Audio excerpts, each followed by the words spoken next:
अगली आयत में आप ये देखिए, या अय्युहल्लज़ीना आमनू ला तरफ़ऊ अस्वातकुम फ़ौक़ सौतिन नबी वला तजहरू लहू बिलक़ौल कजहरि बाज़िकुम लिबाज़ अन तहबता अमालुकुम व अंतुम ला तशउरून। अब इस आयत में मैं कोशिश ये करूँगा, मैं चूँकि टाइम इतना हमारे पास नहीं होता, हफ्ते में एक क्लास होती है, तो कोशिश मेरी ये होगी वो पॉइंट्स, वो चीज़ें मैं आप लोगों के साथ शेयर करूँ। ज़ाहिर है आपके सामने सहूलत मौजूद है, कुरान मौजूद है, खोल के आप पढ़ सकते हैं, तर्जुमा आप देख सकते हैं। अब आप ये देखें, यानी पहले हिस्से में खुदा और रसूल से आगे मत बढ़ने की बात हो रही थी, तो यहाँ आगे मत बढ़ना एक तमसील है, यानी ऐसा नहीं है फ़िज़िकली आपको आगे बढ़ना है।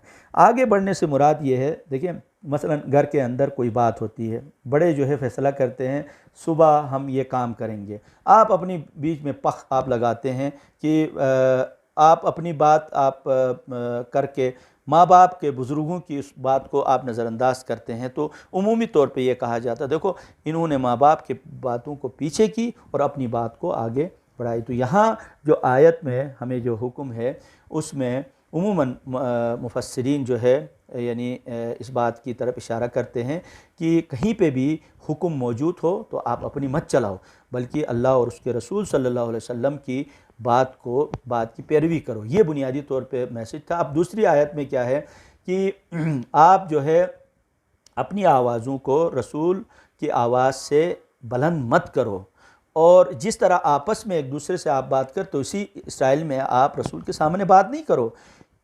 इससे नुकसान क्या होगा कि तुम्हारे तमाम आमाल ज़ाया हो जाएंगे और तुम्हें पता भी नहीं होगा।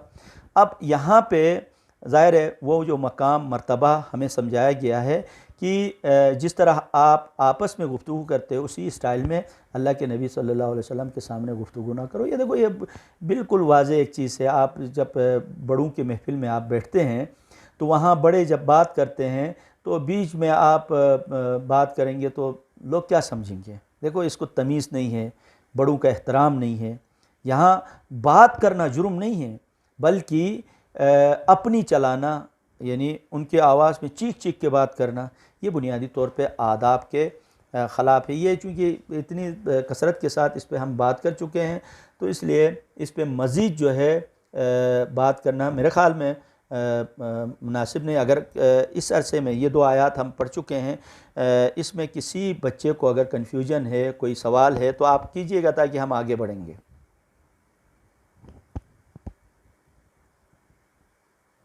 जी, या सही है? कोई एक बात करे, कोई कन्फ्यूजन तो नहीं है?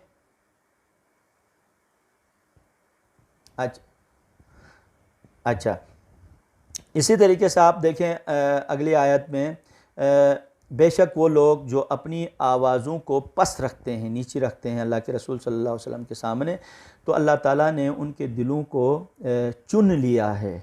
ठीक है नहीं, यहाँ पे यानी तकवा के लिए चुन लिया है, यानी उनके दिलों को अल्लाह ताला ने यानी तकवा के लिए चुन लिया। और उसके लिए फ़ायदा क्या है, आप देखो ना, जब चुने तो उसके लिए उनके लिए मग़फ़िरत है और अजर अज़ीम है। देखिए यहाँ ये एक नुक्ता समझने वाली बात है, समझने की है, वो ये है कि यहाँ पे कोई यानी देना चाहता है तो आप उमूमी तौर पे देखें कि मसलन हमारा कोई जानने वाला है, वो अपने घर में बुलाता है, वो कुछ अता करना चाहता है, तो ज़ाहिर है उसके पास जो कैपेसिटी है, जो दौलत है, उस हिसाब से इंसान सोचता है। मसलन उसके पास 1000 रुपये है तो उसमें से ज़्यादा ज़्यादा 100 रुपये देगा, ठीक है, 200 देगा, 500 देगा, पूरे 1000 तो नहीं देगा। तो बिलफरस कोई अगर अता करने वाला हो पूरा 1000 दे दे, ठीक है। इसी तरीके से यानी दौलत का जो मेयार है, उस मेयार के एतबार से उसके पास जो ख़ज़ीना है, ख़जाना है, उस एतबार से आप सोचते हैं। तो दुनिया के अंदर जितना भी बड़ा दौलतमंद हो तो वो कितना दे सकता है? थोड़ा सा अपने पास रखेगा, आधा अपने पास रखेगा, क्वार्टर अपने पास रखेगा, बहुत ज़्यादा सखी हुआ, पूरा पूरा नहीं देता है, ठीक है। अगर पूरा देना भी चाहे तो यानी उसके मुकाबले में दूसरा उससे दौलतमंद है। यानी हम आम सतह में बिल्कुल सतही अंदाज में सोचते हैं जिसकी जितनी औकात है उस औकात के एतबार से दे देगा, ठीक है, बहुत देगा। आप इस सेंस में खुदा को आप देखें, खुदा पे आप सोच भी सकते हैं, हम सोच भी सकते हैं खुदा के पास कितना है। खुदा कह रहा है मैं अजर अजीम दूंगा, तो उसमें हमें कैलकुलेट करने की ज़रूरत नहीं है, ठीक है। खुदा जब देगा तो हम सोच भी नहीं सकते हैं, तसव्वुर भी नहीं कर सकते कितना देगा। और खुदा कहता है बख्शिश है। यहाँ पे एक और चीज़ आप समझ लीजिएगा, मसलन खुदा जो है देता है किनको, जिनके दिल को खुदा ने चुन लिया है। तो अब खुदा जब देता है तो देने की चीज़ को हम अपनी औकात के हिसाब से ले लें। मसलन खुदा क्या देता है, मसलन फल देता है, खाने पीने की चीज़ें देता है, सिर्फ़ और सिर्फ जिस्म तक हम महदूद रहें, तो हमारी यानी वहाँ से जो नताइज अखज़ करेंगे वो बिल्कुल सतही होंगे, ठीक है।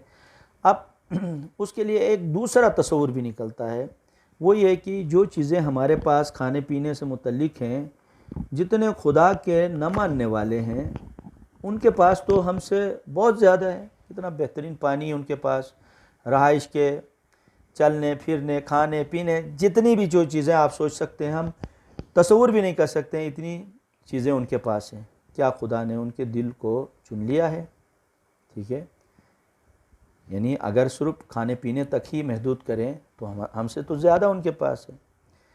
तो ये बुनियादी तौर पर अक्सर बच्चे सवाल करते हैं, इसलिए मैं यहाँ तमहीदन आपसे शेयर करूँ कि याद रखिएगा खुशी दो तरह की होती है, ठीक है। आप मसलन कल पेपर है या किसी टेस्ट में आप अपीयर हुए हैं, अभी लेटर आपके पास आया है, कल आप सिलेक्शन बोर्ड में पेश होना है या एग्ज़ामिनेशन हॉल में आपको जाना है। अब चंद लम्हे आपके पास हैं, 1 घंटा 2 घंटा, उस अरसे में आप पढ़ रहे हैं, ठीक है। कोई कन्फ्यूजन है आपको, चाहे मैथ के हवाले से, साइंस के हवाले से, कहीं से भी, अब वो आप लगे हुए हैं।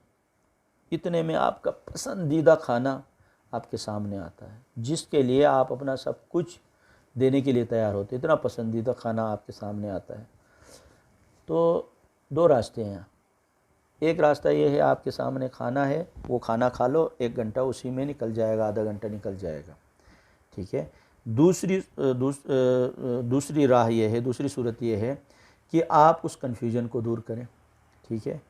तो अब उस अरसे में 5-6 मिनट बाद वो कन्फ्यूजन आपकी दूर होती है, आप उस खुशी का आप अंदाज़ा कर सकते हैं।